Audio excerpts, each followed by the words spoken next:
dimulai dari pada zaman dahulu terdapat sebuah kerajaan yang bernama Pajajaran Purba. Kerajaan ini dipimpin oleh raja yang bernama Mundingwangi. Ini ya rajanya. Nah, raja ini sifatnya arif dan bijaksana. Jadi ini tokoh protagonis. Nah, dia mau tahu hobinya apa? Hobinya adalah suka berburu. Suatu hari, raja ingin berburu di lokasi baru, yaitu di hutan rimba yang tidak dikenalnya.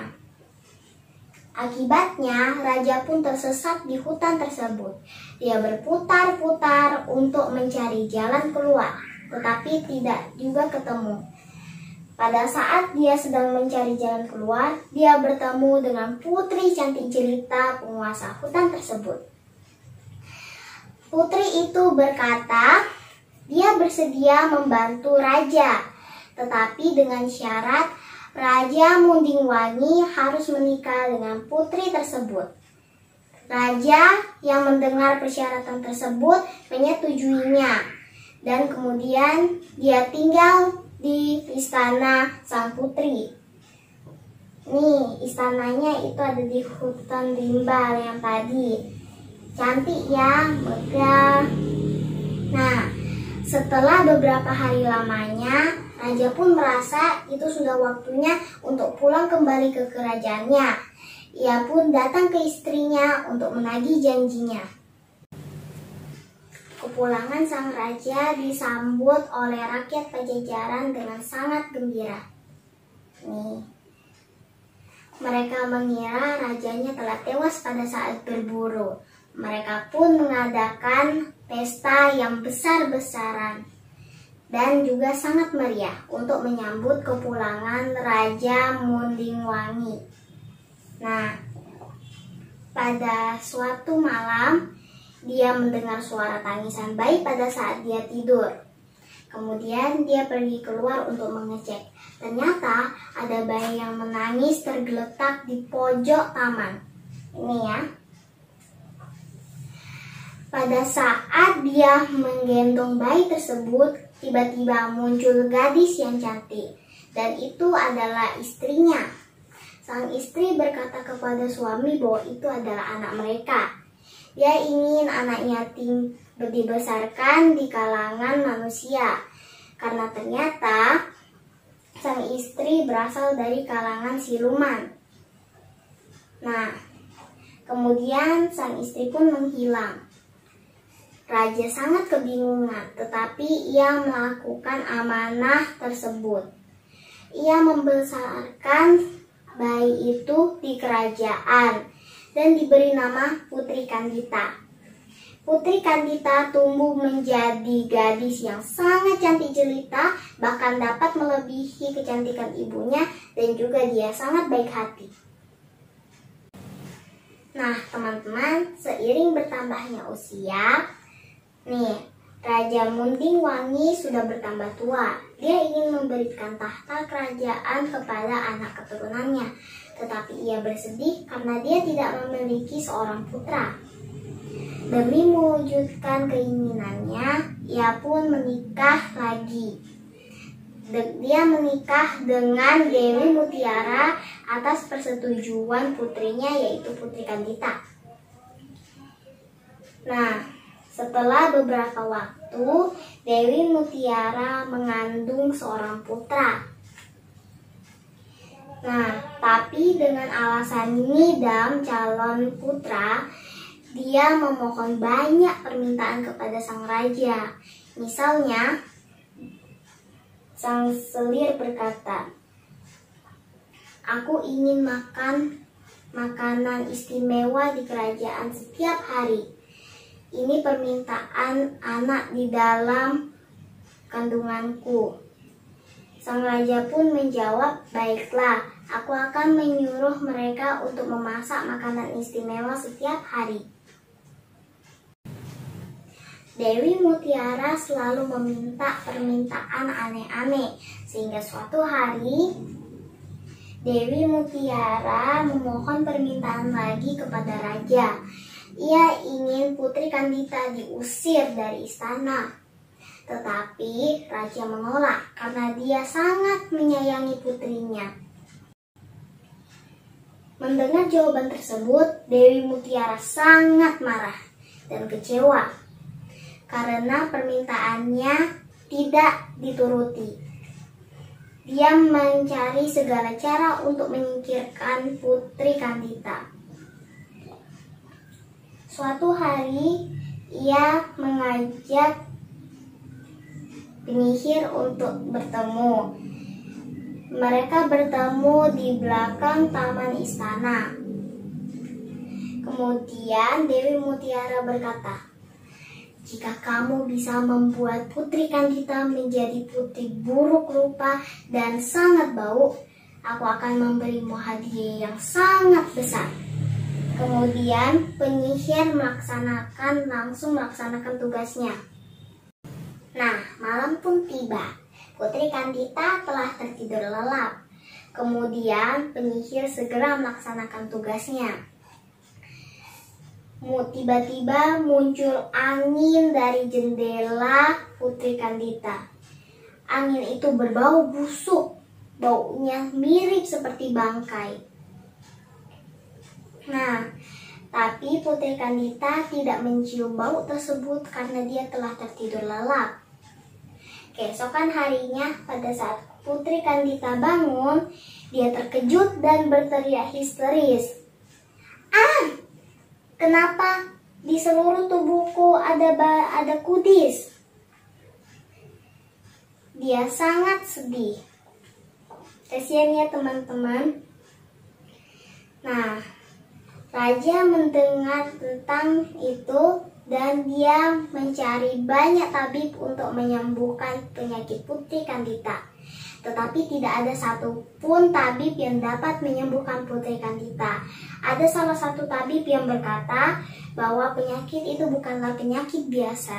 Raja mengerti bahwa itu memang bukan penyakit biasa, tetapi itu adalah guna-guna akibat sihir yang dihasilkan oleh penyihir jahat tersebut.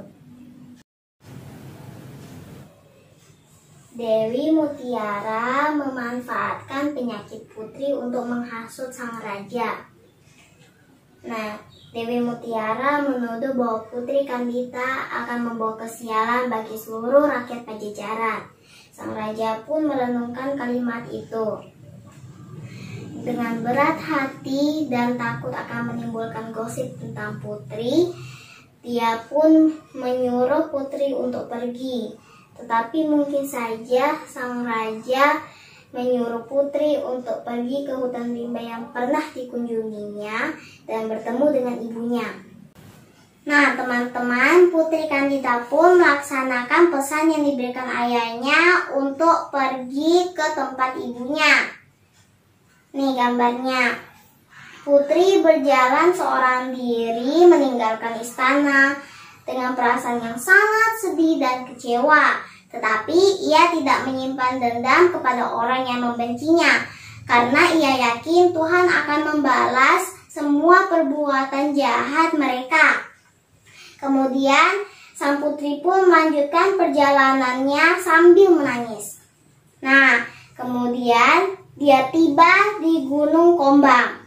Di situ ia duduk di bebatuan. Ini ya gambarnya teman-teman. Dia lagi duduk di bebatuan. Dia berdoa dan memohon kepada Tuhan untuk kesembuhan penyakitnya. Cahaya ini merupakan suara gaib perempuan, yaitu suara ibunya. Suara itu berpesan agar Putri Kandita pergi ke arah selatan. Nah teman-teman, setelah Putri Kandita berdoa, ia pun melaksanakan perintah dari ibunya untuk pergi ke arah selatan. Nah ini ya gambarnya. Dia pergi ke selatan 7 hari 7 malam.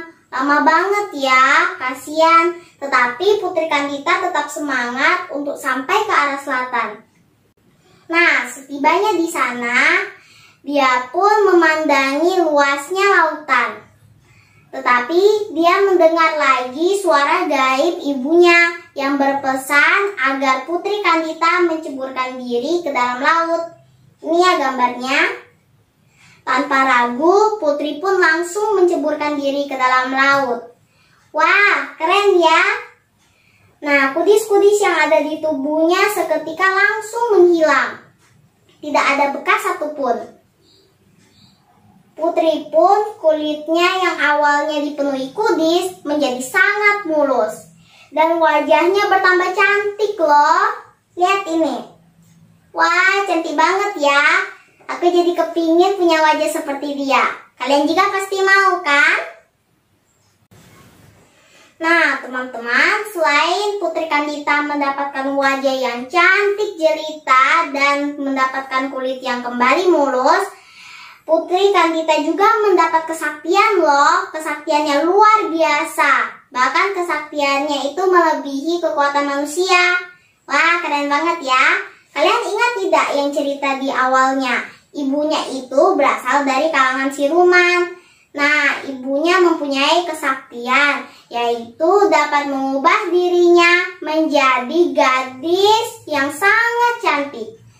Nah, kemudian kesaktiannya itu diturunkan kepada anaknya Putri Kandita. Nah, teman-teman, sekarang Putri Kandita sudah memiliki 3 kelebihan loh. Yang pertama, Putri Kandita memiliki kulit yang sangat mulus. Yang kedua, Putri Kandita memiliki wajah yang sungguh cantik jelita, bahkan melebihi kecantikan semulanya. Yang ketiga, dia mempunyai kekuatan atau kesaktian yang luar biasa, bahkan melebihi kekuatan manusia biasa loh. Keren kan? Nah, karena dia mempunyai kesaktian tersebut, dia pun memilih untuk tinggal di laut. Ini ya gambarnya. Wah, keren ya. Dia pun menjadi penguasa di laut tersebut.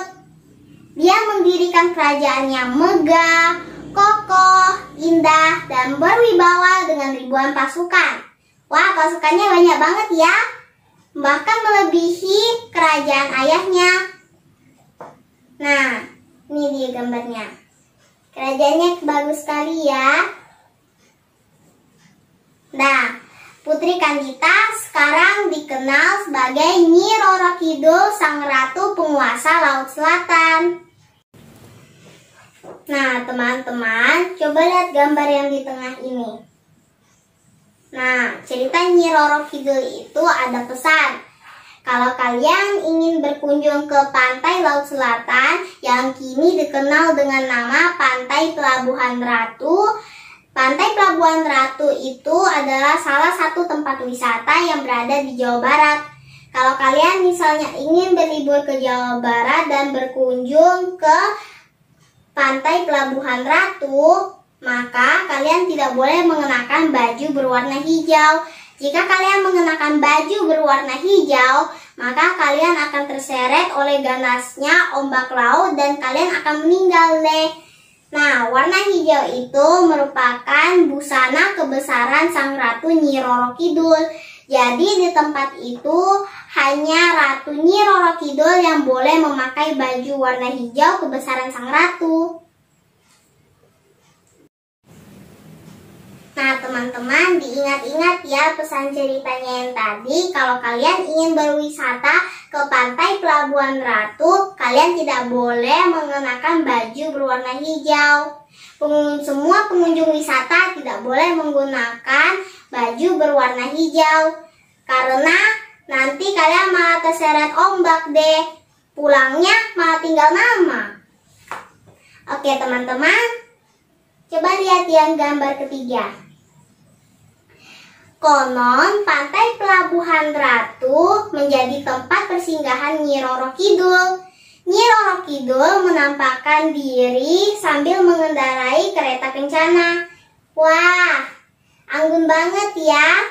Sekarang Nyi Roro Kidul udah sangat anggun, cantik, dan mempesona. Nah, saat dia mengendarai kereta kencana, dia juga menggunakan baju berwarna hijau kebesaran sang ratu. Jadi di tempat tersebut hanya ratu yang boleh memakai baju berwarna hijau. Jadi Nyi Roro Kidul doang ya yang boleh memakai baju warna hijau di tempat tersebut. Pengunjung wisata tidak boleh memakai baju berwarna hijau.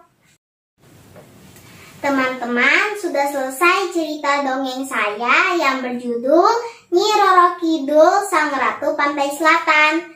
Semoga video ini menarik dan bermanfaat ya. Kalian juga ingat-ingat pesan cerita yang tadi. Terima kasih telah menonton video ini Ibu Guru dan teman-teman. Bye-bye.